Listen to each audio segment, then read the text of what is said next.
Pangarodin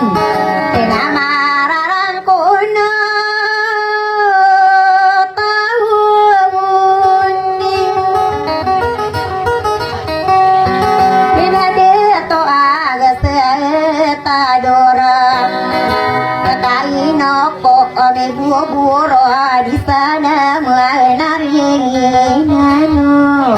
wa barato kade ain tidain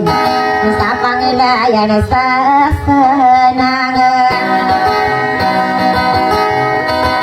kali inapang depatan apa nana de masanunut tarang kono satu nganeli ya kapek tadi mirone ada to apa datino maya parisi dinkin sapare kowensi ai la de pe pi arsen ya radio amude sadia ila bayan minum kawaya ayunan dituang aku ladu buah di tarang salah dewa atau berlindung asu beranggai sireman samandiwan nagemi bau bilang ini pagayone bela di Afrika aulin ngabuarisa pantara kurematan tenaga radu vitasiruman sama dewa nagami nuambo nana lokasaka nasia loko bera ayade sokon terawole pareko awin yala de tuna insirum wapiri bangana olan sambela satangkirian kakal gilanian tiba mona uraya pamili adi detom waate erosan rakyat sotoro wogenem kenapa para bendian besar apa kedia mudian satau waktu rugen mata wata para tempu watau nage yenan sopi sigi ya siba ai mona urai ya malolau nama yoni nama sakawa ma royode ama ngasiru gustai ini aku mitendo awuluna iyan kenapa kau disana kau kenapa kairi ginakan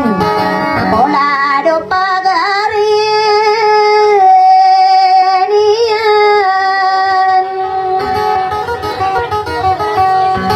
inana di bayi aminang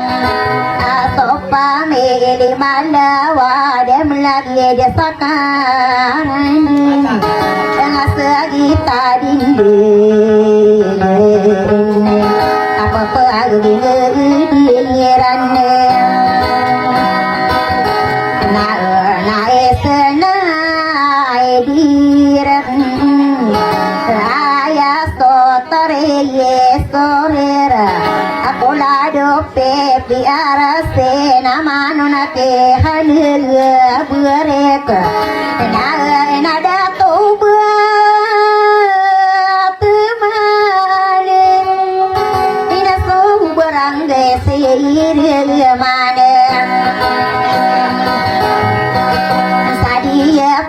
taranunang napakapangan yung ko o kiladi dito sa nunaing ay sama buka tagala di mamasang ano nang ang ako ay Rosalinda miyaw na siman sa di pataran unang pinatiga ko ano man tasiro ako ay Rosalinda asulutan na pituhinan sadarala tamo umungan sana gereya bang ano inamararang ko makanon inaparinsi sahanalin nami punada kiruhana tama sa terapidus inamangan amira suwa kawan tasinan na sanakanin inasosusial urag sa kadaya din pagere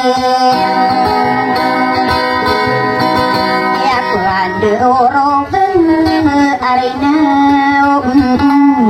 ako ko awtare rosani bibidi ke napakairi nakan akeina erosalin ana nabiri hai nabin nana nante kene nasi bae mona aurai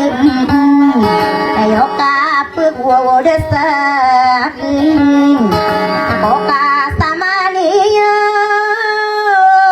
tanan